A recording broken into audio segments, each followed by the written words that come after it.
자, 5번째 키워드로 넘어가 보도록 하겠습니다. 적반하장 6시간 압수수색입니다.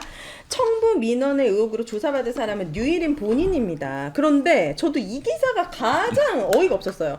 경찰은 적반하장식으로 제보자 색출을 위한 방심위 위원분들을 상대로 압수수색을 진행한 거죠. 그렇죠. 이게 지난주인가요? 아니 엊그제. 엊그제죠. 엊그제. 예, 이번 주입니다. 이거는 근데 저 요거 관련해서 꼭 드리고 싶은 말씀이 네.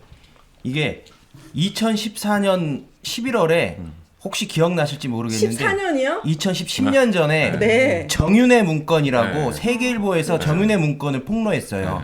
정윤회 씨가 최순실의 전 남편입니다.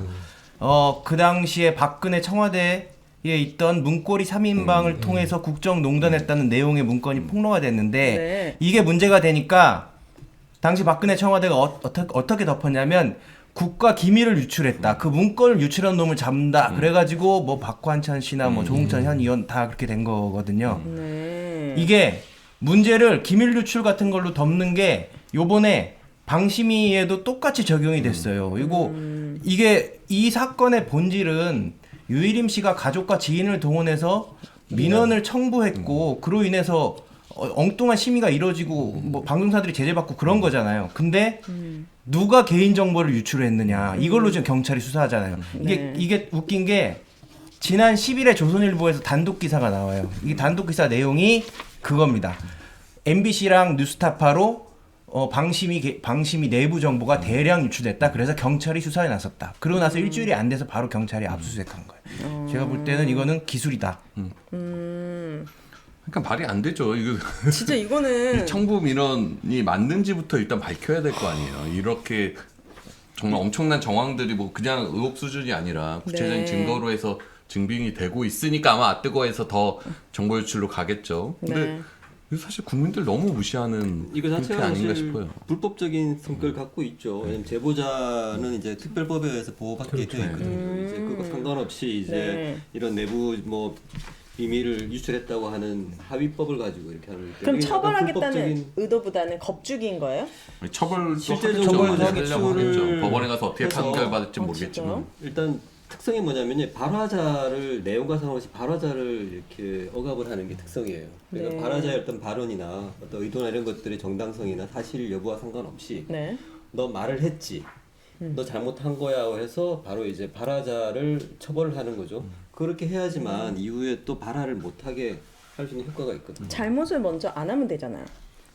그러니까 말입니다. 잘못은 어떤 게 잘못된 거지? 잘못. 아니 민원 사주를 안 하면 되잖아요. 방금 천재라고 하셨습니다. 아니 발화 원인을 엄청 2년 동안 제공해 놓고 발화한 사람을 탓하면 어떡합니까? 그 정도 생각을 하면 이제 방심위원장이 못 되시는. 아 그런 거죠.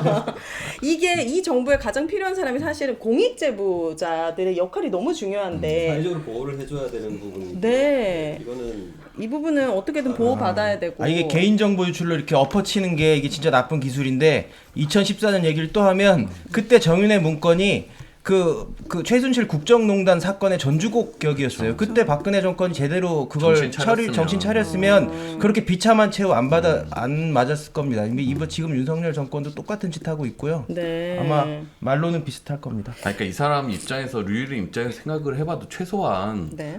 그 자기가 만약 사주를 안 했다라고 하려고 하면 그래도 어쨌든 자기의 아들 무슨 조카 뭐 동서 뭐 동생 이런 사람들이 민원 사주를 해서 충분히 의혹을 살만한 상황에 대해서는 사과를 해야 될 거 아니에요. 그거는 뭐 유감이든 그러나 뭐 나는 관여하지 않았다가 사실 이 사람 입장에서 보면 빠져나갈 수 있는 그 정도 아닐까 싶은데 그것도 안 하고 그것조차도. 아예 뭐 민원인 개인정보에 대해서 언급하지 않겠다라고 하면서 그냥 눈치고 지금 경찰 수사로 가는 거 아니에요? 네. 그게 저도 왜 저렇게 변명조차 네. 안 할까라는 네. 생각을 했는데 변명을 하기에는 너무 비상식적이어서 그 언급을 하는 것 자체가 본인에게 불리하다라고 생각하는 것 같고요. 변명이 안 될 거다라고 그렇죠. 왜냐하면 생각하는 거죠. 사실 저도 그 위원을 하면서 저와 친한 뭐 지인들, 친구들 그리고 저의 가족과 친인척들 제가 위원 됐다고 했을 때 뭐 그러냐 축하한다 이렇게 이제 하신 분들도 네. 방통위하고 방심위를 구분 못하세요. 맞아, 여전히 맞아. 굉장히 정치 고관여층이 맞아요. 제 맞아요. 친구들도 네. 방통위 기사 나면 저한테 너는 괜찮냐 이렇게 물어보고 그러니까 그게 보통은 일반적으로 미디어 이 상황에 대해서 아주 전문적으로 알지 않는 일반인들은 그 정도의 저는 상식을 갖고 맞아요. 계신다고 생각해요. 네. 그런데 저렇게 구체적으로 정확하게 민원의 양식에 맞추어서 저렇게 수많은 지인들이 넣었다. 이거 상식적으로 나는 몰랐다라는 변명이 안 통하는. 말이 안 통하지 된다. 않을 거다라는 생각이 한 것 같고 또 하나는 제가 이제 그 정말 반론을 하고 싶은 것 중에 하나가 이거를 그 개인 정보 공개로 문제를 삼아 버리면 앞으로 모든 위원은 자기가 심의하고 싶은 거 그냥 지인들한테 다 부탁해도 괜찮습니다. 네, 그런 그 결론이 나는 거예요. 그 류일임 위원장 좀 조사해 주세요. 이렇게 민원 단체로 넣는 조사하는 거예요. 제보자에 대해서 언급을 할 수 없다라 민원인에 대해서 언급조차 할 수 없다라는 이 관례를 만들어 버리면 이제 모든 위원은 자기가 찍어서 그 마치 인지수사하듯이 나는 저 보도 문제 삼고 싶어. 그러면 집에 가서 뭐 자기 네. 와이프한테 넣어라. 해라. 친구한테 좀 네. 해줘라. 그리고 문구는 내가 만들어줄게. 이렇게 해도 문제가 공익신고 없어지는 못하는 거예요. 그렇죠. 유림 위원장이 그 말을 했었거든요. 저 너무나 웃겨가지고 네. 소방서장의 가족이 불난 걸 보고 그럼 신고를 안 이거는 신고의 문제가 아니라 불을 지른 거예요. 불을 지른 거. 가족들이 그래요? 불을 지른 거라고. 그렇죠. 무슨 말이에요? 지금 이 정도면 다 위원장 할 수 있는 거예요? 그러니까 변명을 할 수 없다는 게 이제 저 사례에서 나오는데 변명을 하게 되면 이제 저렇게 말이 안 돼요. 그렇죠.